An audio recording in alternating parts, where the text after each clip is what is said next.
Great. Thanks, Peter. We are now going to have the last lecture of today, covering all three disciplines represented. Jann will talk about econometrics, misaligned preferences. Thank you so much, Max. I really enjoy being here. Thanks a lot for having me. So I will give a lecture on econometrics with misaligned preferences that is very much motivated by the observation that many empirical estimates we see, especially those that get published in journals, don't just reflect data, but they also reflect researcher decisions and incentives. And this may be familiar to us from proposed replication crisis, specifically in psychology, but very much can also be an issue in empirical research more broadly, and economics, which is my discipline. So just to show some reduced form evidence here, and I know that Isaiah will talk in more meaningful ways about this. This is a distribution of Z statistics of published findings in top economics journals.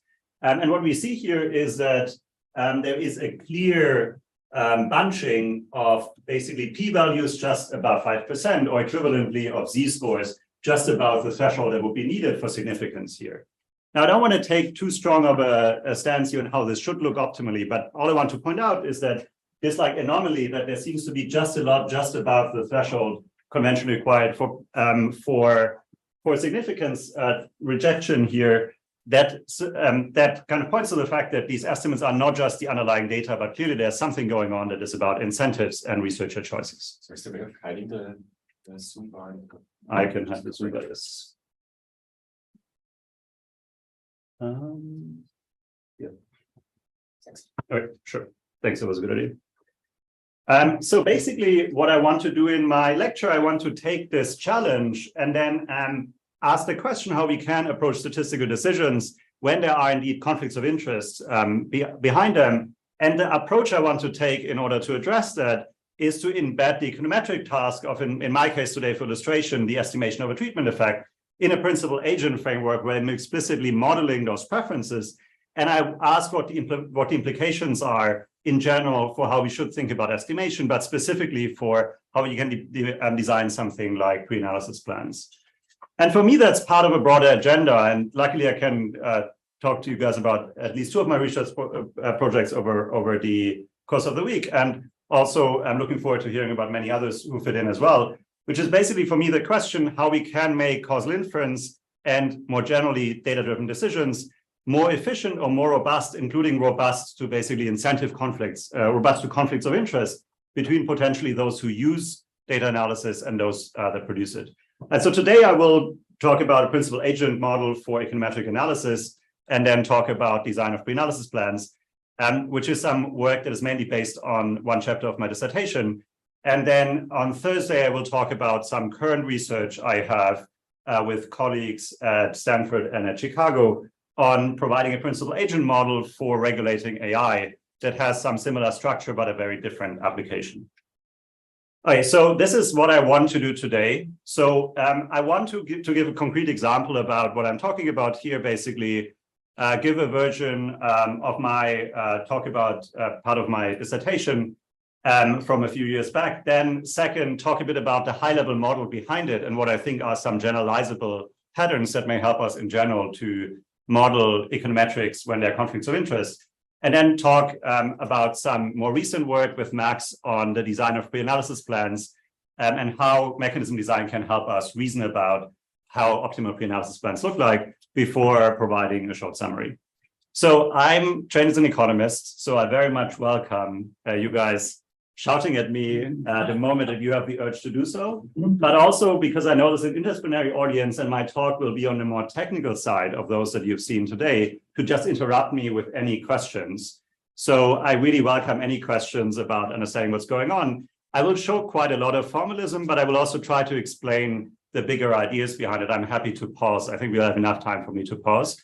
Speaking of time, I know there's also somebody else giving a talk at 5. I think it's a Chetty and Chetty and Stiglitz. Okay. Anyway, so I wouldn't be too offended if any of you wanted to move out and go to the talk. So I think I covered the most part by 5, but I won't be totally done. So at this point, I'm not going to be. Actually, the talk required registration. So it requires registration.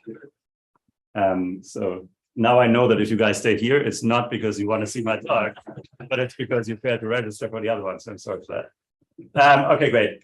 So let me now pick up this motivating example of saying, the estimates we see, they often reflect not just data, but also decisions by incentives, but also researcher decisions and incentives. And so the graph I showed you basically proposed that this may be because there is a specific p-value threshold to get published, but there could also be other reasons to publish. So in some of Max and Isaiah's work, for example, there seems to be biases in terms of wanting to show a specific sign of certain results. So say I want to show that the minimum wage is good or bad, depending on what I want to convince my audience of, or which result may be particularly popular with that audience. And there's also some evidence that the magnitude itself may be behind researcher incentives, meaning that they prefer to show results that are of a certain order of magnitude. So no matter what these incentives are, the question I want to address today is how can we ensure precise estimation when researchers pursue their own goals and they engage in specification searches? So they potentially try out many ways of estimating something, then pick the estimate they report to us, not just because it's what the data told them, but maybe also because they wanted to show us a specific estimate and prefer one over the other. And in order to tackle that, what I will do in this illustration today, I will propose an econometric approach that is rooted in mechanism design that recognizes that researchers have both degrees of freedom, so they have actually choices over these estimates, and they also have preferences over how these choices should be taken. And I will use that to derive in one very specific illustrative example constraints that we should put on empirical analysis, and then characterize estimators that are not just the ones that researchers will actually choose, but also have desirable social properties in the sense that they also are aligned with the objective that we think we have as, say, the society or as the editor here, and then trace out some implications practically how that could play out for how we could design optimal pre-analysis plans. And so throughout, I will root this discussion in a very concrete example. So in a way, the simplest example I can think of to model this as somebody who is familiar with causal inference. So specifically, I'm assuming that a researcher has run some randomized trial, so is basically performing an A/B test and wants to estimate an average treatment effect in a randomized trial. And I'm assuming that basically we've already agreed what the outcome variable is and what the treatment is, and we're just interested in estimating that treatment effect. So a simple thing we could do is we could just take the average difference between treatment and control and say, this is our unbiased estimate of the treatment effect. We understand the statistical properties, so we're done with that. But in practice, there may be a lot of additional information available. So we may have some baseline information about the subjects in our trial. So if I want to estimate the effect of some job training program on people's work outputs, then I may be able to also have information about, say, what their productivity was in the year before, or some demographic information about the workers. And in principle, I could use that in order to make my estimate more precise. And specifically, a researcher who knows the specific application well may be able to come up with a specification for estimating the treatment effect that does a better job than just reporting the average treatment and average and control by basically adding some additional controls to my specification. So that can improve precision, but at the same time, it could also induce bias because maybe the researcher doesn't just try out one specification, but maybe the researcher tries out many specifications and then reports the one that basically looks best. Maybe it has the lowest p-value, or maybe that is the one that shows whatever they want to convince us of. And so there's one solution to this often recognized problem, which is we could just forbid specification searches altogether. We could either explicitly say, you're only allowed to report the average treatment difference, or the FDA for kind of the approval of drugs could say, we're only approving drugs based on a simple average of treatment versus control, or implicitly by basically it always making a standard that you always report that simple difference so that there are no degrees of freedom. But of course, that would be inefficient because it potentially leaves a lot of signal on the table. So the question I'm going to ask today is how can we do better without also the estimate only reflecting the preference of the researcher, but instead optimally reflecting the signal in the data in a better way, so that it's not just the preference, but it's also the expertise of the researcher that is included in that estimate. So a standard econometric approach to that problem doesn't have much to say about that, because we typically just see the exercise of estimating a treatment effect as a purely statistical problem. So we come up with some estimator that we propose based on some identification results, so based on some knowledge about the data and what we want to get. And then we discuss its statistical properties. We often use some approximations in order to say what's the optimal estimator in a class.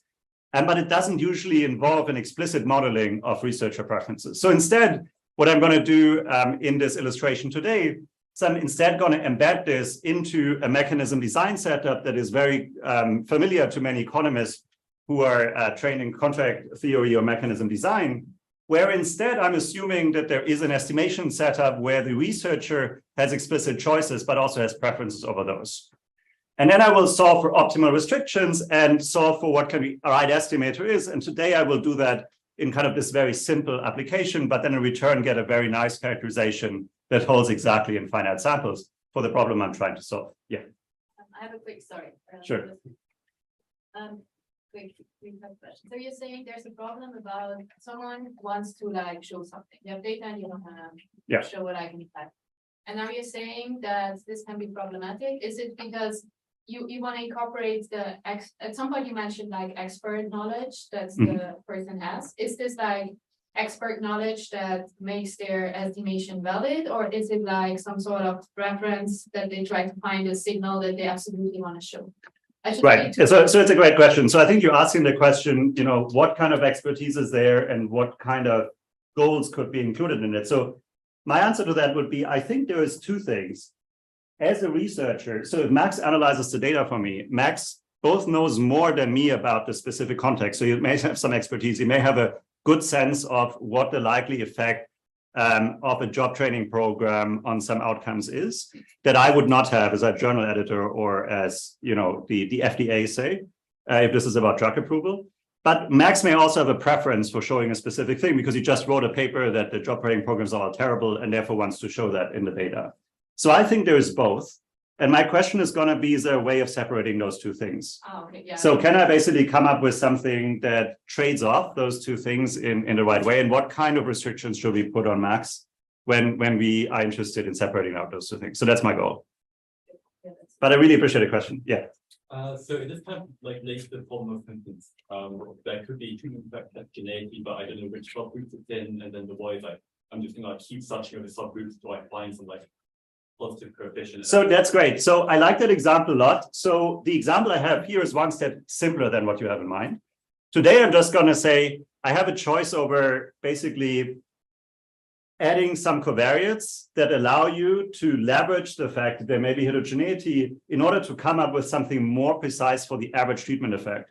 But I'm not considering the case, which I think where this is also a first order problem, if so even more, of which subgroup should I search. The reason why I'm not tackling that problem first, but instead tackle my simpler problem is that you are now also changing the estimand, right? So I have a problem where we all care about the average treatment effect. We just may have different preferences. Max wants to show that the training program is bad, and I just want to get a precise estimate. In the subgroup case, now we have to start thinking about how we have preferences over reporting different subgroups. So if you wanted to apply this approach there that I'm proposing today, then you would have to take a stance of what do you think is the trade-off between reporting a more narrow subgroup versus a more precise effect.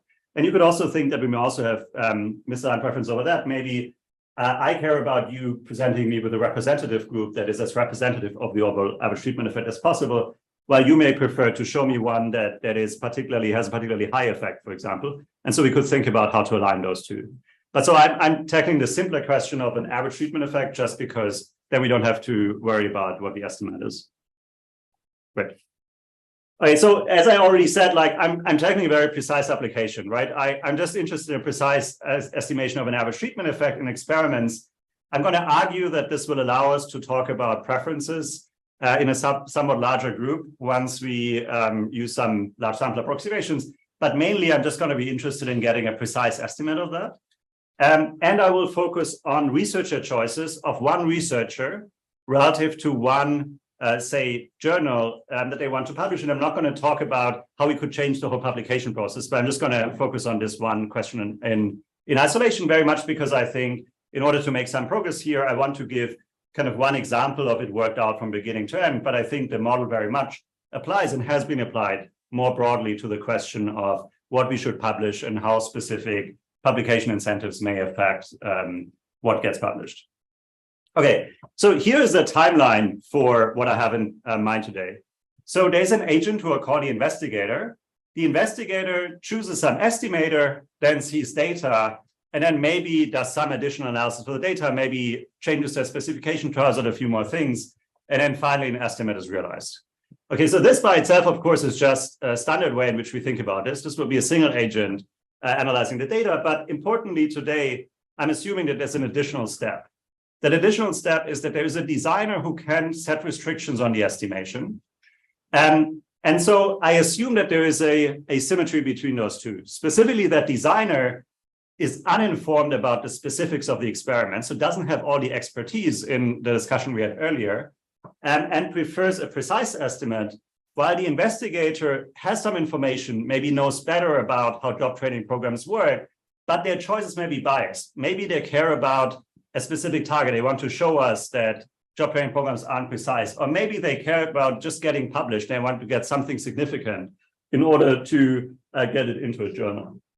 And therefore, there is a basic conflict of interest between the two parties here. And so that shows up if I think through a couple of ways we could do that. One would be we go laissez-faire, no restriction.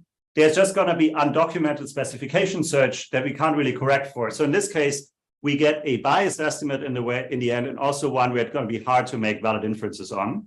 So we can't really trust whatever evidence we get presented.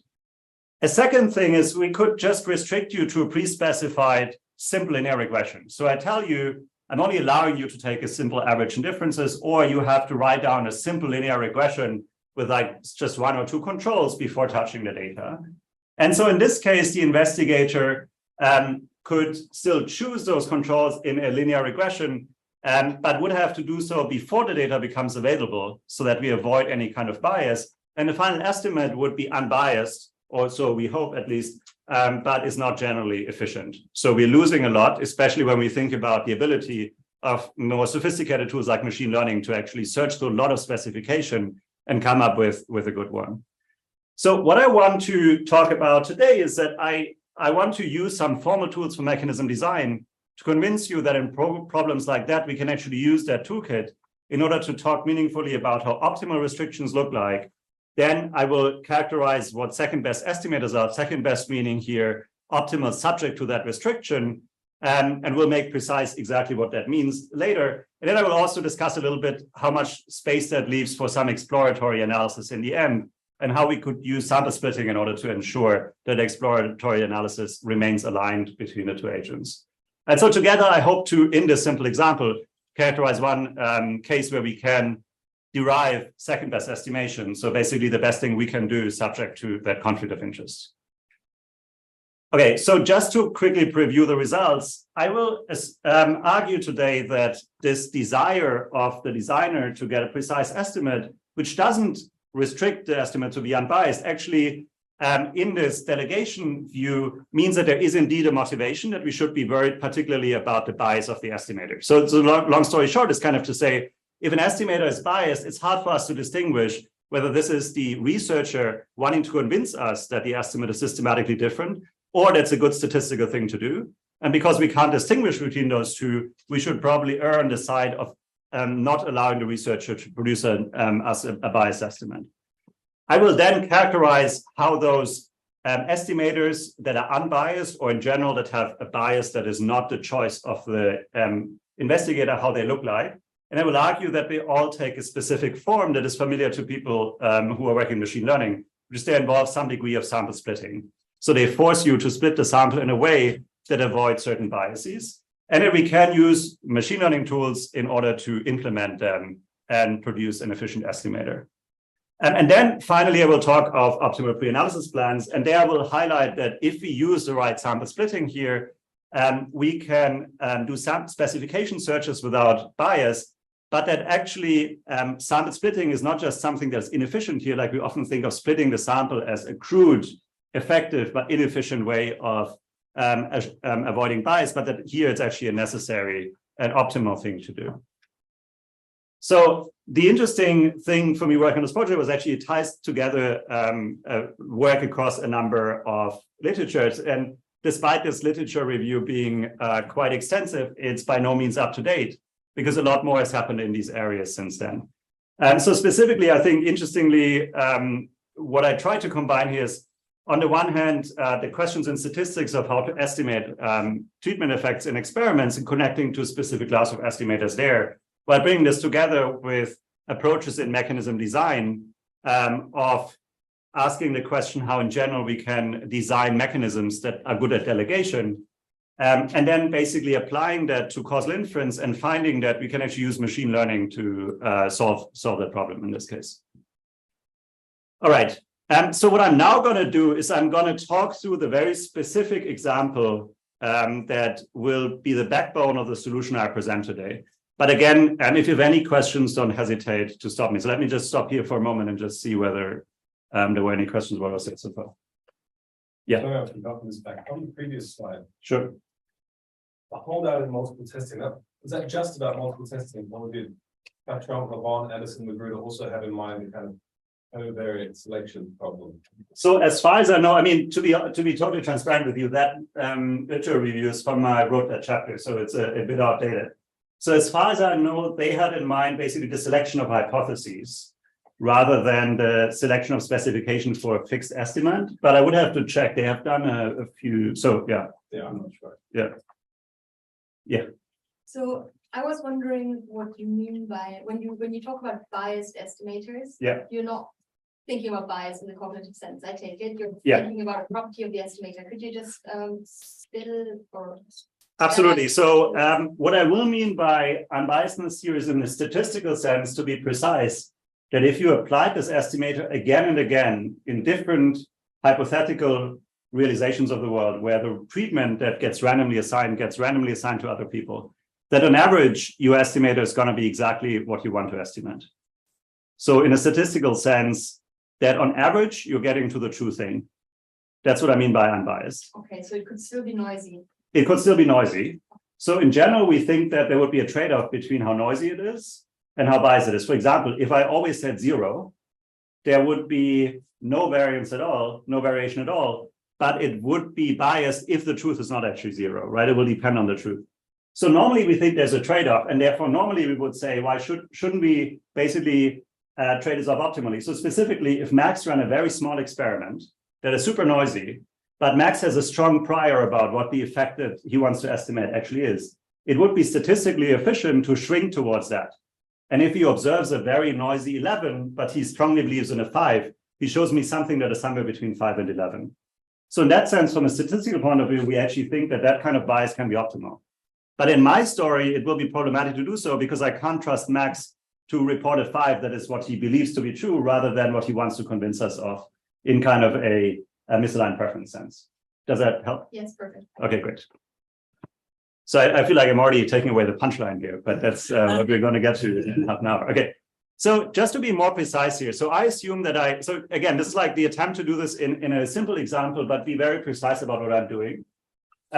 So what I'm interested in here is estimating a sample average treatment effect. So that's the average for everybody in my sample, which I consider to be fixed. So I'm going to take the 30 people, for those who are watching live, there are 200 people in this room. So I'm going to take the 200 people in this room, and I'm going to say, for all of you, there is one outcome, like, what would your productivity be if you get the job training program? What would your productivity be if you don't get the job training program? What I'm interested in estimating is that averaging over all those numbers for all 200 of you and taking that average. And of course, the whole problem is I don't observe that for everybody because only half of you were actually assigned to the job training program. What I assume that's done randomly in order to not have a systematic difference between the two groups. Still, I will only observe part of people getting the job training program and part of without. So specifically, I'm assuming that there are potential outcomes, Y1 and Y0, that are what this estimate is made of, and that in practice, I only observe one treated indicator that is binary for everybody, and for everybody, I only observe whatever the outcome is that is actually realized.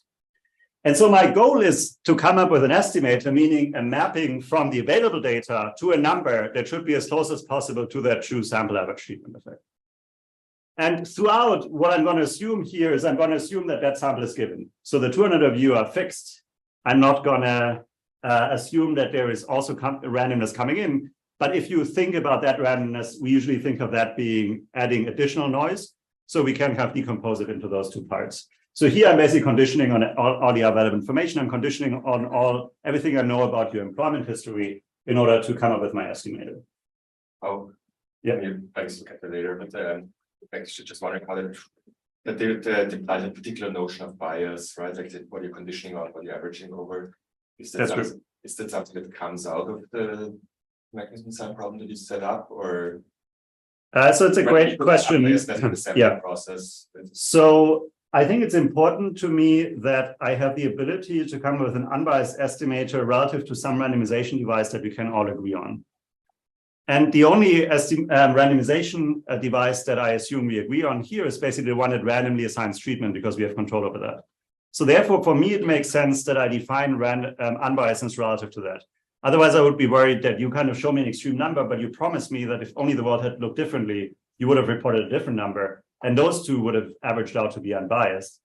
But I need some objective randomization. And in my case, I'm not including the sampling here because I don't want to take a stance on how the sample came to be. Otherwise, we could ask the question whether maybe there was some incentive for you to draw a sample where you expect the treatment effect to be particularly high. Which I think is a related, very interesting question when you think of, a pharma company assembling a sample. Yeah. Because you're also defining your estimate conditional on the sample. Right. So I'm defining the estimate. Exactly. I'm defining the estimate. So I did some extensions because I'm revising this right now. I do have some extensions that works for sampling as well. I would have to be careful before I've written this fully out. But basically, as long as you think that, so I don't think I have many more smart things to say about it. So here I'm assuming everything is just with respect to that randomness. If you thought about the population distribution, this will still hold once you condition on the sample that you have. And then you could argue that anything in addition just adds some variance that we can't avoid, basically, the difference between the sample estimate and the population estimate. So ways of decomposing it. But I don't have the machinery on the slides here to do that.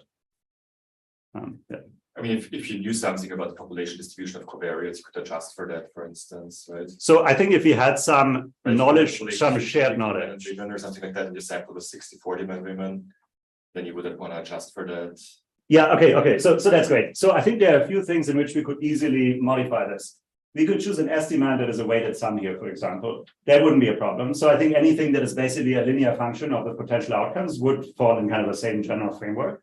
But I do not kind of model the kind of more complicated decisions of which sample to sample in the first place. And I don't think I would have enough structure here to say anything other than if you let the researcher do it, we may be biased.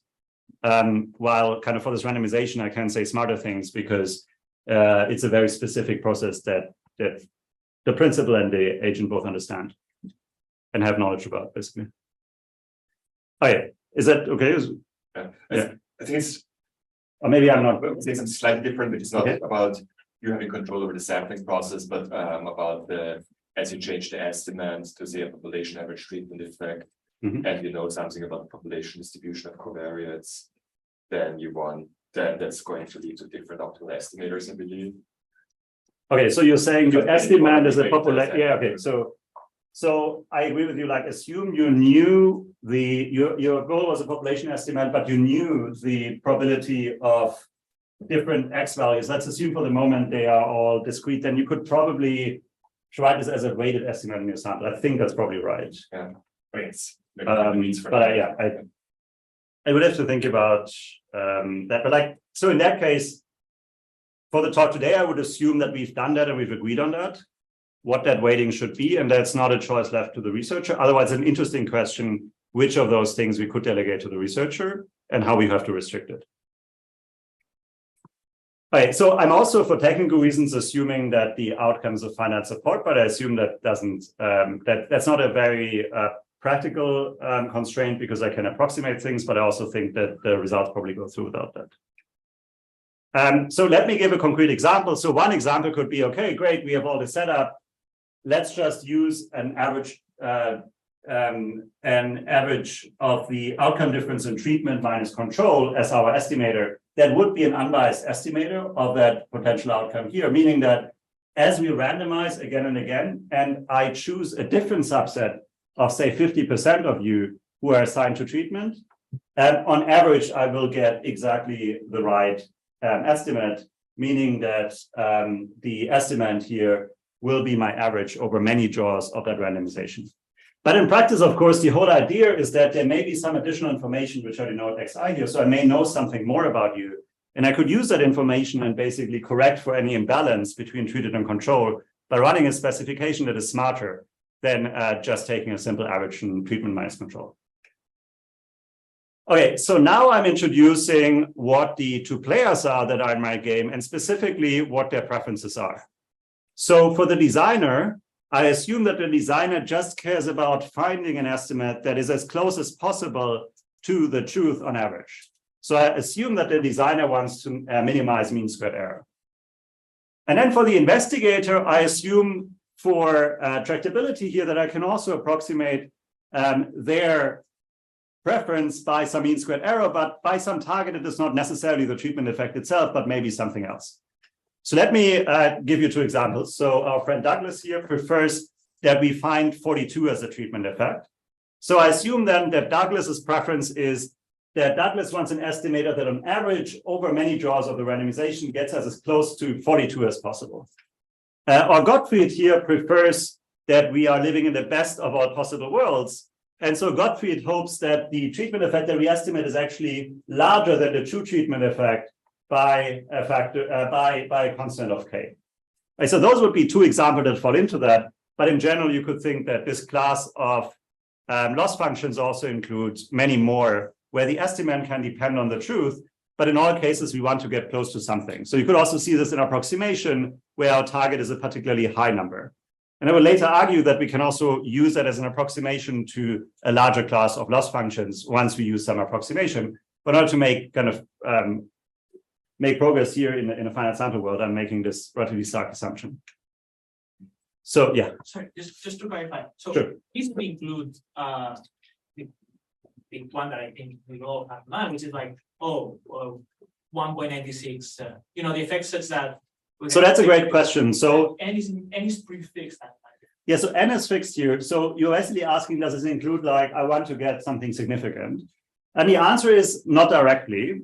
The reason is it's pretty complicated to model that because for you to run a test, it's not just that you have an estimate, you then also have an estimate of the variance. You usually form some ratio of those two, and then you compare that. So that's going to be a pretty complicated objective that I can't write in this way. But I can show you that for large samples, which is the regime under which we normally justify those tests in the first place, that for those large samples, this is approximately also capturing preferences where you care about getting me something significant and I care about the estimate being as precise as possible. But I do think if you really wanted to capture this in a more complete way, and we're doing that in some work with Max right now, you would actually want to model that choice of do I reject or not, and what is the significance. You would want to model that directly in order to make progress on it. I'm not doing that here, so I'm using this approximation. Yeah. And now a follow-up question, because you said this in the Rian where we have a large sample is not an issue. Yeah. I do mostly theoretical stuff, so I don't know exactly about how once you get dirty with the hands, it's actually working. Mm-hmm. But if we're in the high sample Rian, is it usually the case that controlling for X or not controlling for X makes such a big difference in this case? Because I'm imagining so it's a great question. It's precisely on small sample where it makes a big difference and not on small sample. Yeah, so I think one motivation for why I'm using the small sample setup is I want to use an approximation. Sorry, I don't want to use a large sample approximation where it doesn't matter, because we know that it does empirically matter in small samples. And also I don't want choices of estimators being driven by people disagreeing about how to best approximate the world. So I want to be as precise as possible in my finite sample. I can do that with those loss functions. But you asked a question, which was, does it still matter in large samples? And the answer is it usually doesn't matter for consistency, meaning if you just want to get as close as possible to that in large samples. So in the sense that if your sample is arbitrarily large, you get close to that. It doesn't matter for that, but it does matter for the variance around it. So whether to include a covariate or not has basically an effect that is of the same order of magnitude as just the sampling noise itself. So think of it as, so the way that I would think about it is in my setup here, no, I'm not going to go all the way back. Like if you think of a regression that has some x's in it and some epsilon, if you control for the x, it's as if you took that part out of the epsilon and only the epsilon remains. While if you don't control for it, that x plays the role of an epsilon itself. So it does matter it matters that if there's variance left, then it matters for that variance. A bit of a harder question is when does the choice of different plausible models actually matter? And there you need some high dimensional asymptotics to make it really matter in the sense of your model, which machine learning method you use matters. But in practice, it matters, and in the choice of whether to include X or not matters as well. So it was probably a longer answer than I should have given. It was a very long yes. Any other questions? Okay, so I just want to, so this is where it gets a bit nerdy in the sense of statistical decision theory. But I try to kind of make clear here what's going on in a more general way. So one approach would be, just from the perspective of the designer, is I now just want an estimate that minimizes this mean squared error. But there's a problem with coming up with an estimate that minimizes mean squared error, which is that the mean squared error is defined relative to the truth, and we don't know the truth, and the truth can be different values. So specifically, if the mean squared error was relative to a truth where all treatment effects are just zero, then just always saying zero, of course, would be the optimal thing to do, but it would be terrible for other values. So in order to capture that, I'm using the standard trick from statistical decision theory, and I'm assuming that I say that an estimate is a good one if it has minimal mean squared error averaged over some reasonable prior about the world. So averaged over a belief about how the world is distributed and that is plausible for how the world really looks. And that allows me to model the idea that there's expertise in the hand of the investigator that the designer here does not have. Specifically, I'm assuming that the investigator has a plausible sense of the distribution of the world. So what does this mean very concretely? Concretely, this means is that if Max runs my experiment for me, Max maybe knows something about what are the kind of covariates that are very predictive of outcomes and would therefore be helpful to include as a control, while what are some other variables where we assume that they actually don't really matter and we don't have to include them. Because those are exactly the choices that go into the specification. And at least in the theory of statistical decision theory, those are exactly the choices where we should be guided by whatever our prior is about how the world plausibly looks like. So specifically, we assume that what I would want to do as a designer, I would want Max, who's my investigator, to run this experiment and basically minimize mean squared error minimized over all these weights that he attaches to different states of the world and that are encoded in his prior. And that would in principle mean that Max would report back to me a Bayesian estimator where he shrinks to whatever he believes the treatment effect to be, and where he uses all the information he has in a way that makes it a good thing to do on average over draws of the world that conform with that prior. But of course, I'm assuming crucially here that that information is not available to the designer, but is only available to the investigator. And I therefore face a delegation problem. On the one hand, I want Max to do the job for me because Max has more information. But on the other hand, I don't want to have Max take a job, do the job for me because he just wants to convince me of a certain goal that he has in mind. And yeah. Your designer, is it like the designer and investigator start as a common prior and then this investigator like the private signals, or? So later I'm going to assume basically that the designer has a prior over the prior, so has a belief over the beliefs. But that's kind of and then later on in the current revision, I'm actually taking that out by just making a worst case assumption. So you're going to have minimax over that. But I'm basically assuming that I don't know the exact pi, but maybe I know either that it's in a certain space or I have a prior over your prior, or I'm making a worst case assumption. So yeah, sorry. So this basically from a game theoretic perspective, Max has some belief that I think is helpful about the world. And I don't have that belief, but I have to form some assumption about it. So maybe I have a belief over those beliefs. So a hyper prior basically, or prior over prior. So that's It's modeling. equivalent to having a common prior and a private signal. Right, exactly. So I agree with you. So another way you could see that is we all start with the same very high level prior, but Max specialized in evaluating experiments in the labor market, and therefore has seen a lot more data, and his prior is now posterior after having received many more signals. And I want to use his information rather than mine from like having studied only the general part of what Max is doing. So I think that's actually a very nice, if anything, I think that would be a very nice way to write this in a somewhat more accessible and explicit way. Okay. So let me now go back to my timeline. For now, let's just forget about ex post analysis, and let's just say there are two steps here. First, a designer who can put restrictions on the estimator that are chosen, and an investigator who chooses an estimation strategy that then gets applied to data. So for now, I'm not tackling the question that Max may do additional things once the data become available. I'm assuming that Max writes down whatever he's going to do before the data becomes available. So from a mechanism design point of view, here's how I would capture that. I would assume that the designer now chooses a mechanism, which means that Max defines a set of possible messages that, that I'm as a designer, define a set of possible messages that the investigator, that Max can send to me. And then I provide a mapping from each of these messages to whatever estimator gets used in the end. The investigator then observes what their preference is, so learns whatever they care about, learns information about the distribution, which here is the prior, and then chooses the message to send. So that's kind of the abstract way in which I could capture this is as a mechanism. And then the final estimate is realized. But practically, I can make this considerably simpler because it is the investigator who chooses the message that then determines which estimator is chosen. There's a simpler way of understanding what I just said, which is as the designer, I'm just considering a set of estimators that you are allowed to choose. So for example, in that set, maybe the simple average of treatment minus control. Then the investigator steps in and among those estimators that I've offered, picks the one that they like best, and that estimator then gets applied to the data. So even if you're not familiar with the kind of message spaces in mechanism design, that's exactly what's going on here practically.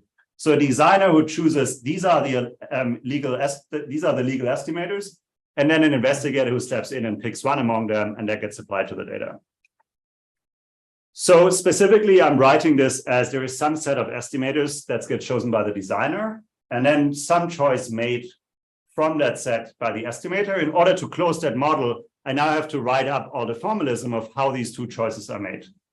And so specifically, I'm assuming that once I've fixed a set of estimators that this investigator can choose from, that the investigator learns what the prior distribution is and learns what the risk type is, and then chooses something by minimizing the average risk over that set.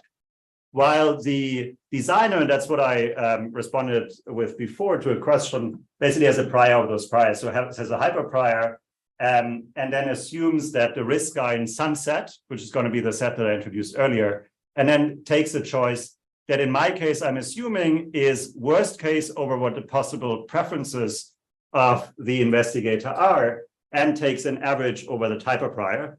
But I've also extended this to just be worst case over both. So basically taking a min-max,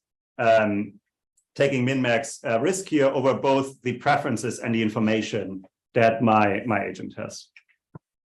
And so let me just give you one concrete example. So one thing I could do is I could simply say, well, if my agent here, I know to have mean squared error as their preference, so there's no preference misalignment. I know that the investigator also cares about mean squared error, then I could simply leave the estimators unrestricted, and the investigator would do exactly what I would want them to do. On the other hand, I could also do the opposite. I can assume that I don't know anything about the estimator that my investigator prefers. And in this case, I could instead just choose a single estimator and, for example, force the investigator to always use or report the average in treatment minus the average in control. Right, so I know that this is a bit more on the kind of formalism heavy slide, but the big picture takeaway is like I'm now modeling this as saying a designer offers a menu of estimators an investigator who has some extra information picks from that. And then depending on what the designer knows about what the private information is and what the preferences are of the investigator, depending on that, I may want to be more or less restrictive in that choice.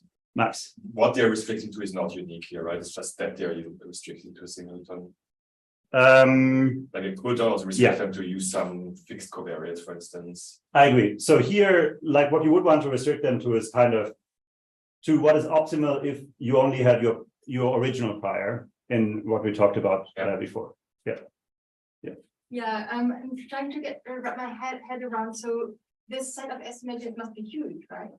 Or another question, it's related probably, does the designer know what variables are available to the investigators? Yeah, that's a great question. So here I'm assuming that we have knowledge about what variables are available in the sense that we know kind of what sample we are talking about. That's not going to be any private information. And that's not going to turn out to be important for the solution in the end, it turns out. So for that one, it's not going to be central. But I'm assuming that here that all this is and it's all shared. To your point that this set is huge. So I agree with you. Like in general, an estimator is kind of a mapping from the data you see to a number. I assume that the data you see actually only takes a finite number of variables. So strictly speaking, those estimators are basically just massive vectors. But they are practically huge because there are many, many different ways of choosing that mapping. So yeah, I think they're huge. Because they include many interesting estimators, right? For example, running a linear regression that includes those 3 covariates that you've handpicked, or running some fancy schmancy lasso to select the variables first and then run an estimator. So in principle, they're huge, but mathematically for me, they're actually just a vector. So I can kind of work with it for now, and we will later see that they have some nice structure that is actually quite intuitive. And I think that there's still going to be many of them, but they're going to have an intuitive structure, I think. Any other questions? Yeah. How does this model compares to more standard like cheap talk kind of models in micro? Essentially, I let the investigator tell whatever it wants. Yeah. And I hold like some prior over their preferences, which seems like a prior on the prior you were mentioning before. And then I take action. Right. So basically, like you would. I ask you for the prior, you tell me something, and then I do something. Exactly. So it's a reversing in a sense. Okay, so there are a few things that we have here, right? Like we have a commitment that you choose an estimator and that gets applied to the data. So there's definitely commitment here. I'm not sure, like if the thing were just like, you are the investigator, I'm the designer, and I ask you to give me some information that informs which estimator I'm going to pick. We are actually very much in the setting because then I'm just taking a message and your message is going to be serving. Yeah. So as I agree, it's like very similar dynamics, but in a sense, like reversing the problem was this approach. So I didn't quite follow where you said we reversed the problem, but. So in a sense, in your problem, I first restrict.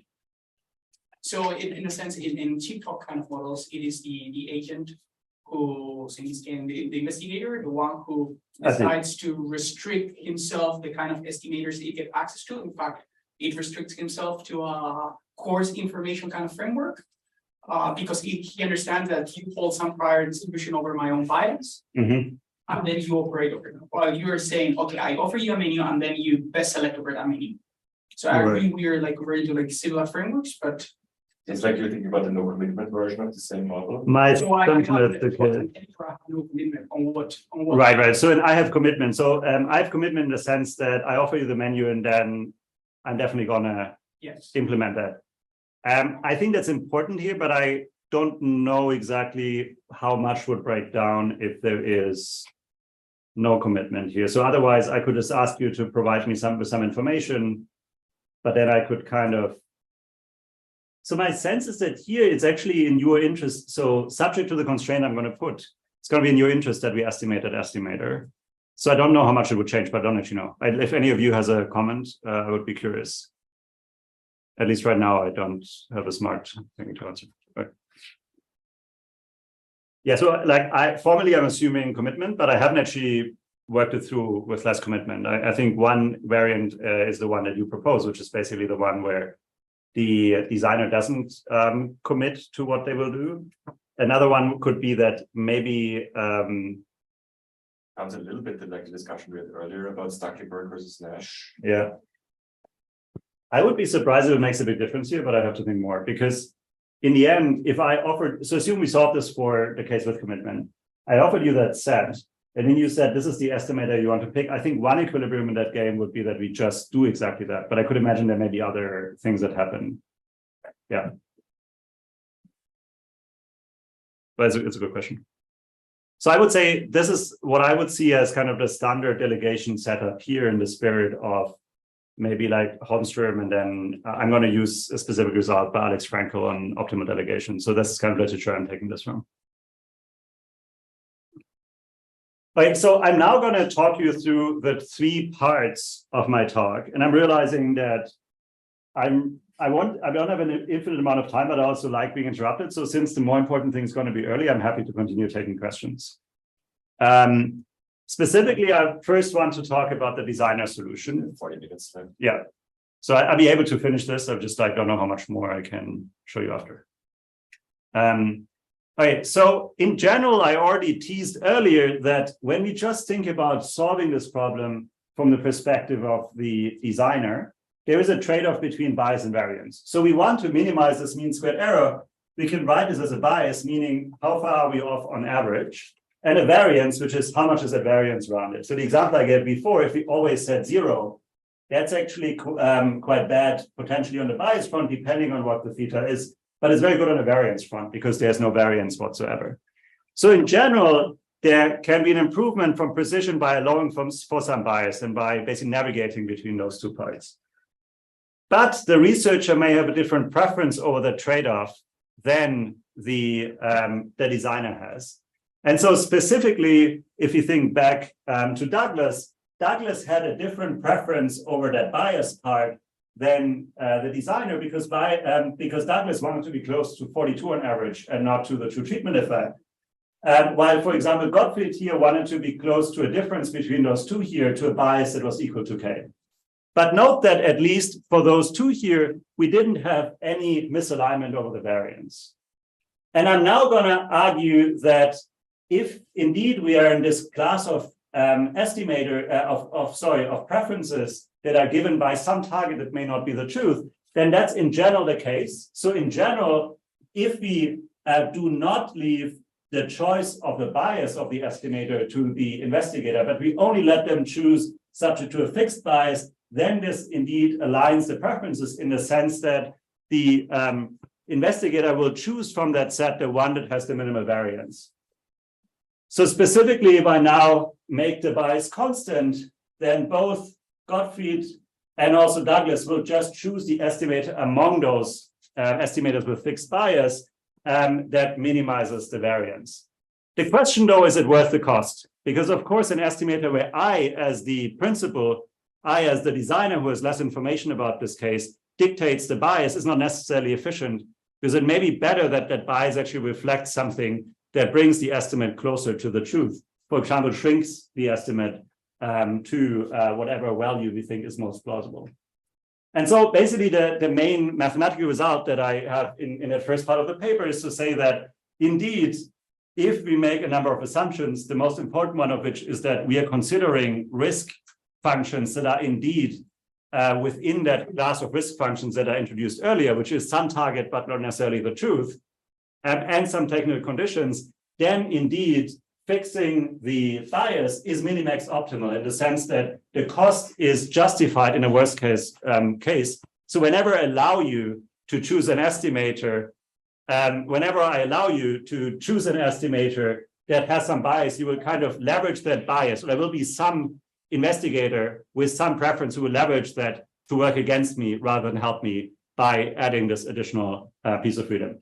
So I see at least one person signed up for the okay, great. So basically that's the main first result. It's kind of saying fixing this bias is also minimax optimal. So now, rather than actually showing you a formal argument of why that's the case, I actually want to connect this to the resultant mechanism design that I'm using to formally show this. And that motivated basically this specific solution.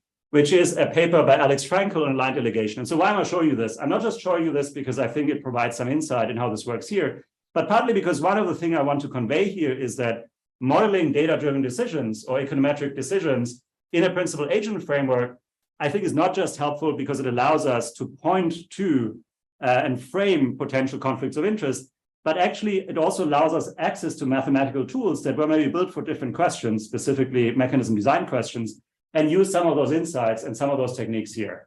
And so in this specific case, I can basically use the mathematical solutions that Alex Frankel provided and apply them in my case.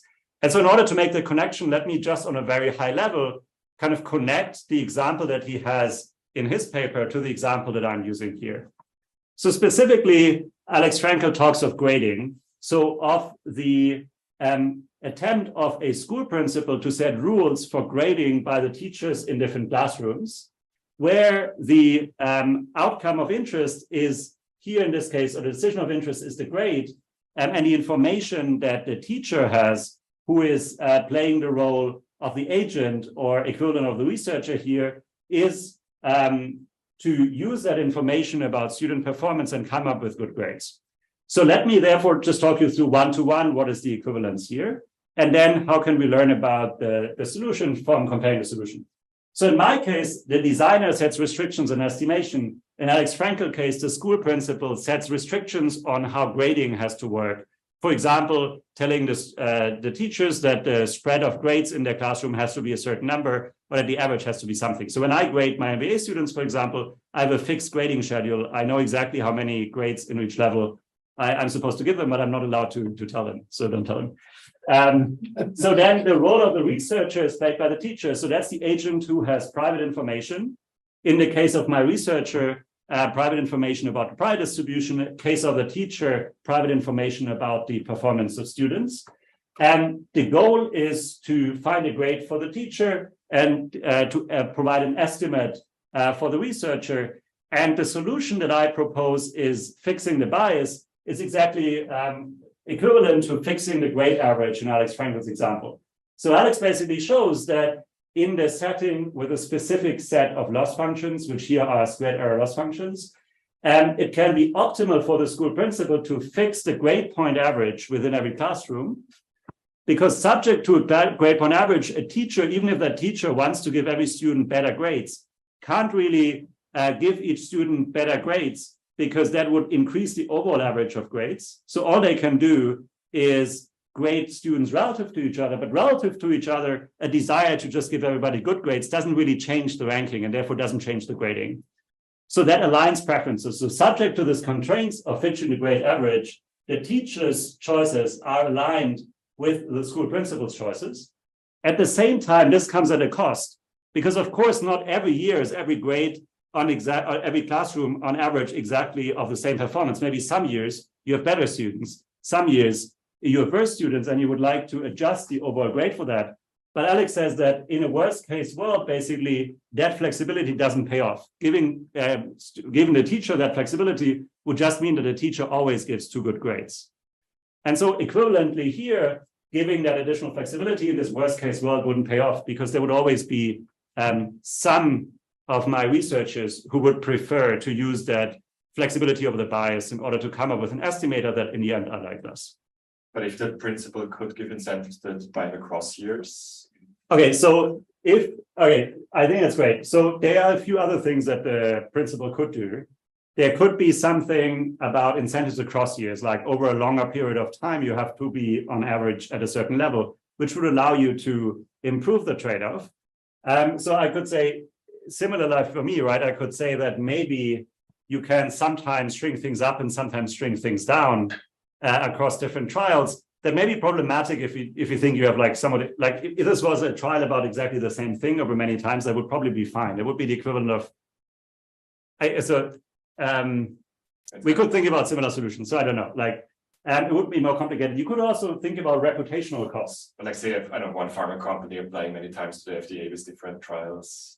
Well, but then you have problems like if they only want to get one drug approved, they're probably better off telling you in the first year, telling you it's like super good, and the second year it's super bad, and then So I would be careful, like, I think we would need to model a bit more. Yeah. And I think it's going to depend on sort of what you assume about preferences, right? Because if you take the grading example, right? Suppose that this year I have a class I love, so I want to give them good grades. Yeah. Next year I'll probably hate them, so I'll give them bad grades. If you think that's a bad thing, that may also be problematic. Yeah. Right. Well, I guess, yeah, what I'm saying is sort of if you just do the average constraint across time, right? The average constraint across time solves it if my preference might solve it if my preferences are stable. Right. Yeah, right. But sort of model doesn't have the time dimension. Right. I have a bit of a harder time thinking how that would work in estimation, like the kind of averaging over larger samples.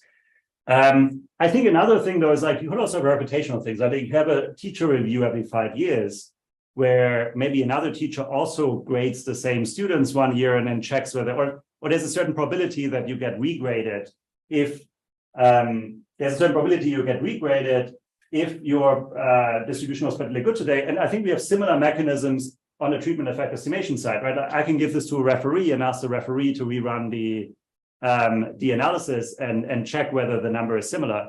So I think you can extend this. So what I'm doing is I'm taking a result that we already have for this right world and applying it to the left. Let's push it a little more, right? Like, sure.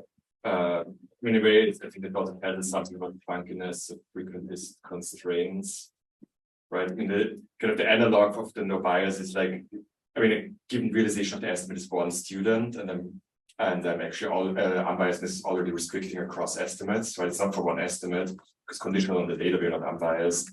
It's for counterfactual data that we are averaging over that we are unbiased. That's true, yeah. And so, in that sense, it's a little bit less obvious why draw the boundary. I mean, I'm not advocating for that. Yeah, no, I think it's true. I don't have a strong view on it because I think it would depend a lot on the preferences and the modeling we have around it.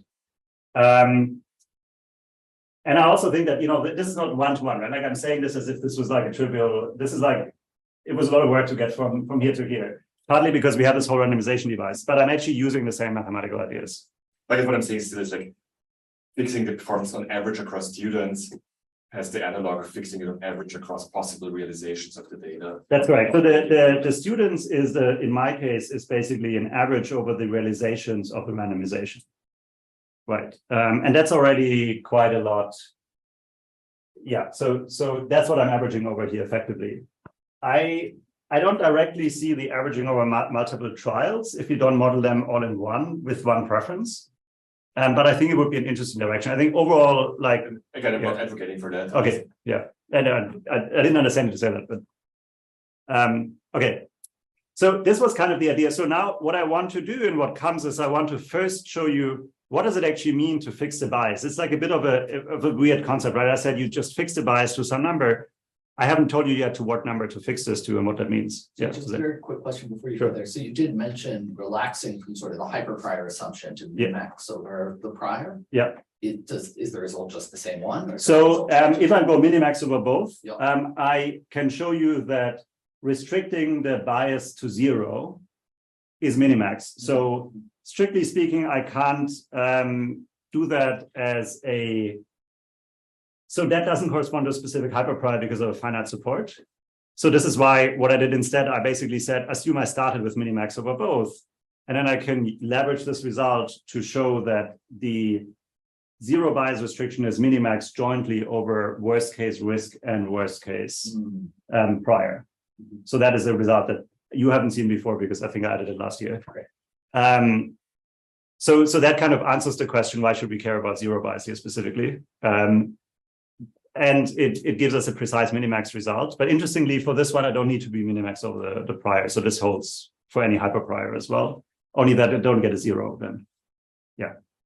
Does it answer the question? Yeah. Okay, great. So let me actually now maybe make sense of the discussion we just had in terms of what is the result so far. So I've so far said that there is a choice of a bias and a choice of a variance. We agree over variance, but we don't agree over bias. The solution that I proposed was therefore we fix the bias. Fixing the bias is a bit weird. It says that I require you to use an estimator that averages the treatment effect plus some bias. I'm allowing that bias to vary. So that bias can be something like shrinking towards some value, or it could be adding some constant. I can equivalently formulate that to make it much more clear what this is as kind of saying, I choose some reference estimator, so say difference in means, And then I allow you to use adjustments to that, but they have to average out to 0. So if I were to think about how to do this in practice, this may be a more transparent way of saying that. And then the choice I have as a designer is basically what should that reference estimator be. Now, I argued that if you're uninformed about the preference, meaning you're going minimax, then one way of doing that is fixing the bias. What I just responded to Isaiah was a result I have that also said you're also uninformed about the treatment effect, meaning you're going minimax worst case over what that prior could be, then you may want to fix it to 0. And you can either get that as a limit of some invariant hyperprior, or you can extend my minimax result to basically include that and add the minimax to the original result. You could also think, though, that there may be cases where you have some knowledge and you say, I don't actually think that statistically it would make a lot of sense that we all use unbiased estimators. Maybe we should shrink them to whatever we all agree is the overall average estimate. So I think an interesting open question here is, are there interesting shrinkage solutions here where we still allow for more Bayesian type estimators, but kind of the shrinkage is given by the designer and is not chosen by the investigator? So I think for me, the most interesting thing here is we can use some results for mechanism design to provide alignment. Alignment here works by fixing the bias, at least within that class of preferences. And there's also an argument why the 0 should be special. So if I don't have any information, then probably I shouldn't force the investigator to be different from unbiased on average. But it kind of provides one justification, at least. Probably we should care about unbiasedness as a criterion for estimation, which we do all the time, which is if something is biased, even if it may be good from a statistical point of view, practically we may not be able to distinguish whether a researcher reports something that shrinks towards what they believe in or shrinks towards what they care about showing us. Okay, so I'm just going to mention this briefly because I think it may be the less interesting thing for this audience. But like I so far argued that in finite sample, this choice of fixing the estimators and specifically choosing an unbiased estimator is a minimax optimal way of aligning choices between a designer and investigator. I also provide in the full manuscript a asymptotic result that basically says once we have asymptotic normality, then restricting to unbiasedness also aligns choices over things like want to get a low p-value versus a precise estimate of the true or small standard error or tight confidence interval. But I also want to be transparent about the fact that this doesn't align all choices. So this will be specific to the class of utility functions you consider. So let me give you one very concrete example where maybe this procedure wouldn't align choices. So assume for the moment Max wrote a paper and Max really wants to argue that the minimum wage is not effective. So Max actually does not want to reject the idea that the minimum wage has some effect. Or like Max wants to convince us that the minimum wage has basically no effect. So what does not want to reject the null of no effect. So in this case, Max actually has an interest in providing us with an estimate that is as imprecise as possible. So in that case, unbiasedness does not necessarily restrict those choices. So just pointing out here, right? Like this here works because once we are normal and we fixed the average of that normal variable, we all want to get a low variance for all of these preferences here. But there could also be cases where, you know, if the truth is actually zero, so either if like Max wants to convince us there's no effect, or maybe my price, I actually know that there's an intervention here that has an average of 0. I just want to get a large estimate, then maybe I also want one that has a large variance. So it really depends on the nature of preferences. So I'm doing this for one specific class. All right. So this was, I think, the hardest part of the talk. I now want to talk about how we actually implement this. So what does it mean to restrict the investigator to unbiased estimators? How can we make sure that this actually happens? So in a way, we've kind of solved the problem from a mechanism design point of view. We've said what restriction is optimal, but it may also be interesting to understand what that means. Like, what should I tell researchers how they should write their pre-analysis plans? Any questions on where we are right now before I continue? Mm-hmm. So I think I'll finish this paper rather than doing our other paper, although I had prepared that. Yeah. I have a slightly dumb question. So like, what's the difference between like fixing the bias to say like 5 versus 15? Does this mean anything? Or is it just like an arbitrary choice of bias? So in general, I allow the bias to be fixed in a way that says, if the truth is this, then the bias is that. So it's a mapping from the truth to that. So in practice, things like fixing it to 5 or fixing like to 15, or even having a constant shrinkage factor would not change the problem at all, because in all cases, you could just solve for the unbiased estimators and then just, add 5, add 15, or shrink the unbiased estimator. Then you would get the class of estimators that is the same, but with a different bias schedule. In practice, it's not obvious whether these simple sets of shrinkage estimators are optimal. You could also have ones that, shrink more for more extreme values. Like there's a whole set of biases as a function of the potential outcomes, where you can say, if my potential outcomes are more extreme, I want them to shrink more or less, for example. So that the biases that this generally allows for are not as transparent. The cases that I've explicitly solved for, they all look simple because I used basically very invariant hyperpriors that assume a lot of exchangeability, and therefore the biases here have the same property. Okay, so I said that the way that this timeline works is that first the designer sets restrictions on estimation, which here specifically means that I'm restricting the investigator to, let's say, unbiased estimators, to be concrete. And the investigator then chooses an unbiased estimator that has minimal variance. This setting here aligns choices, but there's a question of how to implement it. And that's what I'm going to talk about now. So specifically, I'm going to start with one natural way of estimating treatment effects that maybe come to mind when you think of doing unbiased estimation, which is just running a linear regression. So in running a linear regression, there's a treatment dummy here. There are some extra covariates. And so the hope is that if we allow the researcher to choose some linear regression, that it gives us an unbiased estimate, but the researcher will choose the linear regression coefficients here, the covariates to include here in a way that reduces the variance. So it turns out that in my setting, linear regression, and that's well known in the statistics literature, is actually not unbiased. So this here would be an unbiased estimate, would not be an unbiased estimator. So to convince you of that, let me give you a concrete example. And just because Isaiah is not in the room currently, we can make jokes about him. So let's assume that we include an Isaiah indicator in our regression.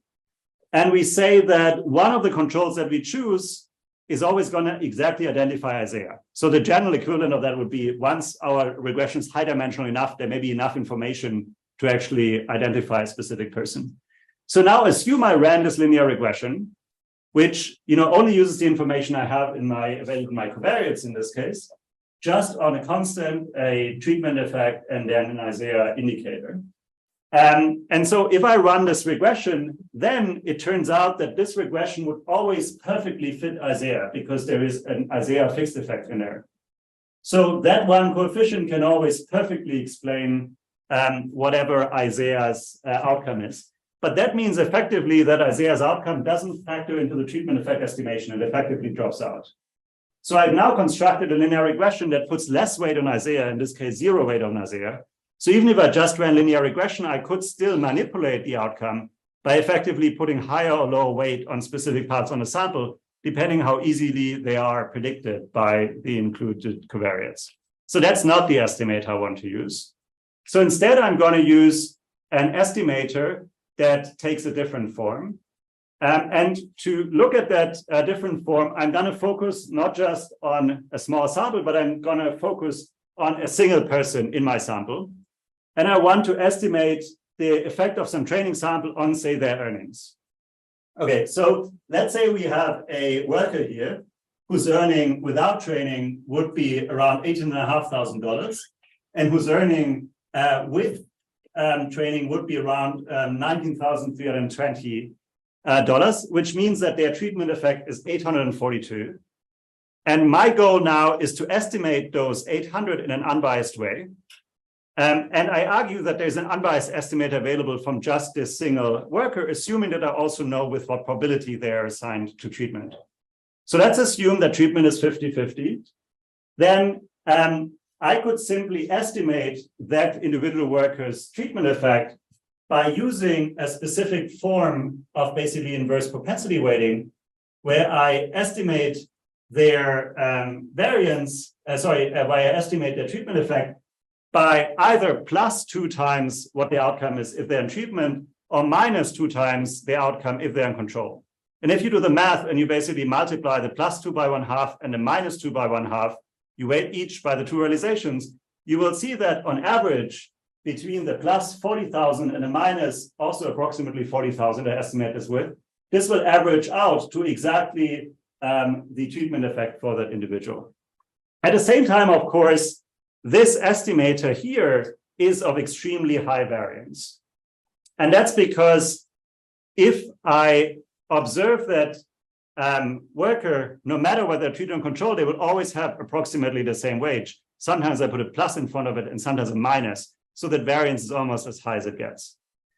I could, however, done something. I could have said, well, based on everything I know about this person, I think that their wage is going to be approximately 19,000 before I know whether they're in treatment or control, based on last year wages and maybe what their job description is. Had I subtracted my best guess of their wage from the actual wage in a way where that wage here doesn't actually depend on whether in treatment or control. So if I had done the same, no matter whether it would have been in treatment or control, I could have actually gotten to an estimate that in both cases would have gotten me something pretty close to the true treatment effect. Had I actually known what their true average wage across treatment and control would have been before looking at the data, I would have gotten exactly the treatment effect in both cases. So this is both a reminder of why it's important to include covariates, because to the degree that I can basically predict people's outcome without knowing that they're in treatment control, that reduces the variance by a lot. But also concretely, this gives us an estimator in this case, where we still obtain an unbiased estimator, provided that this adjustment here uses data only available before I know whether that individual is treated or not. Now, if therefore treatment is randomized independently with probability P and the outcome have finite support, then basically you can use this to construct an estimator that takes an average over exactly things of this form. So think of this as +2 or -2, think of this as Y minus an adjustment.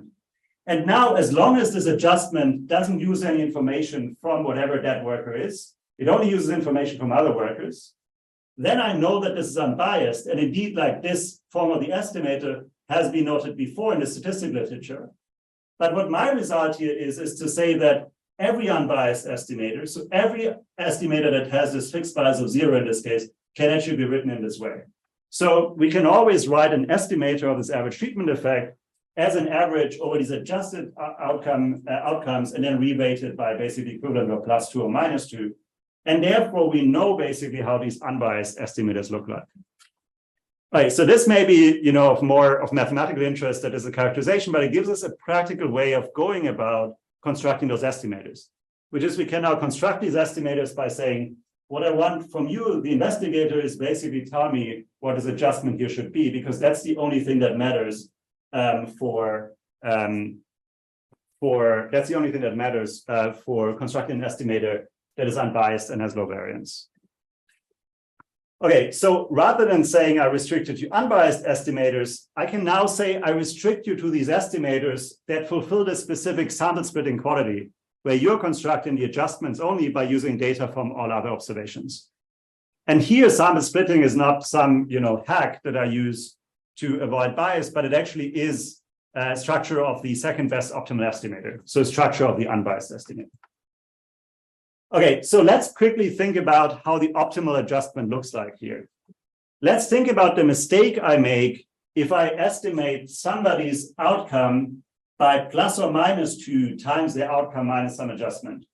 Well, it turns out that the mistake I make is exactly either + or -2 times the difference between the adjustment and the average outcome across treatment and control.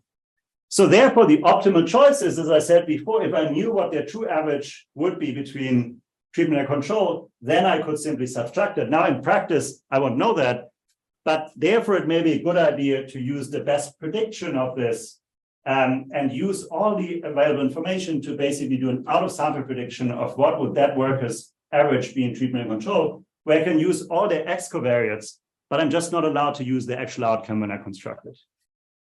Right, so I have a few pictures to show that, but before that, let me just point out that if I wanted to show that this way of constructing the adjustment, which I'm using my best guess of this average outcome, given all other information, is indeed optimal, then I would need an additional assumption on the prior, because I'm solving for the finite sample optimal thing here. Turns out that this is not always given, but I can show that in an asymptotic approximation, meaning if my sample is large enough, it's basically optimal to use a simple prediction that predicts the average outcome of that individual, giving all other information. I'm not going to focus too much on here now, but I've now expanded that in a paper as well. If you're interested in how to do that in practice. Instead, what I want to show you is what does this imply for actually writing up a pre-analysis plan? What should we tell the investigator to actually do? And specifically, how can we avoid or maybe use that the investigator may do some of this once they've already seen the data? So does this require us to have the investigator write down their whole contingent plan before seeing the data? Or what happens if there's additional ex post analysis? Let me pause here for a moment. I know I'm going rather fast right now because of time, but I want to make sure that I can address any questions, which I think is more important than doing everything. Yeah, sorry. When you pointed out that you were going to do at some point some sample splitting and you mentioned machine learning later, I just want to ensure because I know that institutions like Kaggle, competitions, they usually save 10% of the data and they themselves then check whether the model performs well and I've never seen data. This is nothing to do with this. This is exactly where I'm going. Oh, so to answer your question, let me show you the last part of the talk. Okay, and that's exactly where I'm going. So I'm now going to talk about how to implement this in practice. I know I was a bit fast about how this estimate looked like, but I'm now going to show you a picture. So I'm going again to the case where there's 50-50 treatment control probability. I'm assuming I have a sample. That sample will just be 6 people. So I'm now estimating on a sample of 6 people. And rather than using the simple difference in averages, I'm now using one where I residualize everybody's outcome by their predicted outcome, leaving that person out at a time, which here I'm assuming I'm using some, say, machine learning or some other non-parametric regression that predicts one worker's outcome based on their baseline without using the information of the actually realized outcome. And now I have my sample of 6 workers here. So what does this practically mean? Practically, this means that I can split the data a total of 6 times. My first split, I'm leaving the first worker here out. And I'm constructing a prediction of a worker's outcome based on covariance X only on the 5 other workers. And then I'm adjusting the first one with a prediction from that. So that's the sample splitting I'm doing. Now, I don't have to do that in a leaving one out at a time. I can do a k-fold. I can do a 6-fold. Maybe each of those parts here are a 1/6 of the worker in my sample, and there are actually 200 workers in here. And then I'm repeating this. And every time I'm adjusting using the left out one. Now, if the investigator came to me and said, oh, yeah, this is exactly the algorithm I ran, there's one issue with that, which is when the investigator has done the first split and predicted from everybody else what should happen with the adjustment for the first one, they've actually already seen the data from that second worker. So now they say, well, and then I left out the second worker, and I didn't look at an outcome, I just did some adjustment. That wouldn't be credible because we know that in whatever they've did, they've already seen the second worker, right? So in general, this sample splitting scheme here tells us which information we can use for the first worker when adjusting, for the second worker when adjusting, and so on. But it doesn't guarantee that somebody who said they did that actually didn't mix up the data in getting there. Max? So I just have a kind of high-level conceptual question here, I think, which is, in a way, we assume verifiability that when I report my tower head, I apply a particular function here. Yeah.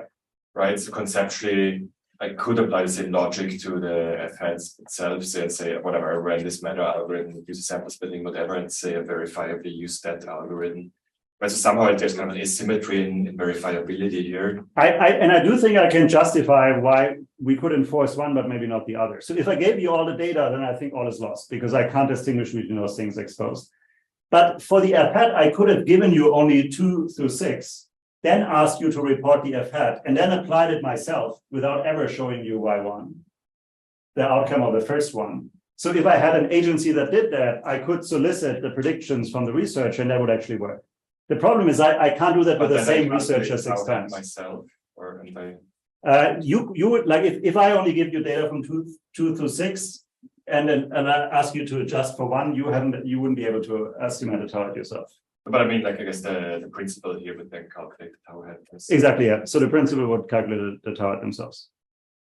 Right. And so I like basically exactly that. But at that point, why don't they just run the prediction algorithms themselves if they have all the data? Because my argument here is that it's the agent who knows how to run the prediction algorithm well. So that would be the equivalent of I have the prior and I know what to run. You know what kind of features you should use in your data. So how you should featureize your data and which algorithm you should run. But let me just, because I have 5 minutes left, let's continue that discussion after, if that's okay. So the first thing I want to say is this basically suggests one way of writing a flexible pre-analysis plan that still allows for specification searches. That is something that Max basically just asked about, which is using an algorithm to predict the left out data. Well, I could do exactly that. I could pre-specify an algorithm that engaged in specification searches. So rather than giving access to the data to the researcher, I could ask the researcher to write an algorithm that splits the sample into k folds. In every fold, runs this prediction problem and adjusts the left out one. So 6 folds in the previous picture, for example. And then to answer Max's question, it would be, well, we should still let the researcher do that because the researcher knows how to set up that algorithm well. If I'm the journal editor, I don't know which specific algorithm will work well on your data. So that would be the big picture translation. But I would still want to ensure that once you've committed to that one, I verify that's actually what you got. So I would still need access to the data to verify that that's what you actually ran, or would want to run it myself. And then I estimate the average treatment effect from that adjusted outcome. And it turns out the better your algorithm was, the better the variance of your outcome will be. So there's really there's an alignment also between the algorithm here on the one hand and the minimization of the variance on the other. So if you want to think of it this way, I think of it as a principle. There's a researcher and then there's an algorithm.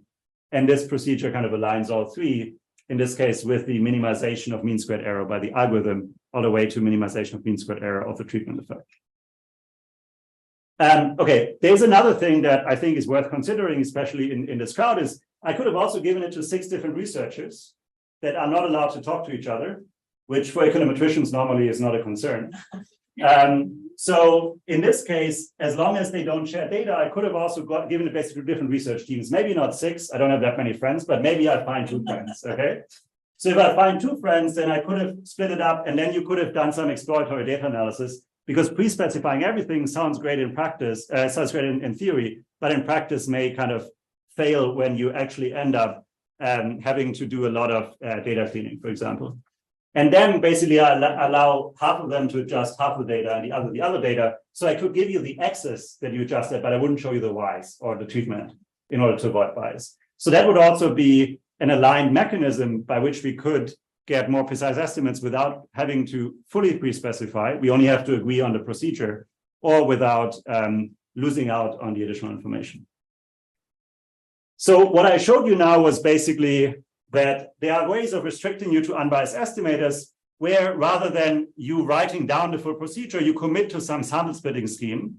And then we either give the data to multiple researchers or we basically commit to how we're going to deal with each of these adjustments, including, and this is the question I got, we could use some automated procedure, or we could run a Kaggle competition to basically say, can you give me the best possible prediction? I'm going to leave half of the data out. And then half of the data I pre-specify some algorithm may not be quite as good. The other half I'm solving with my Kaggle competition. I could in principle integrate that.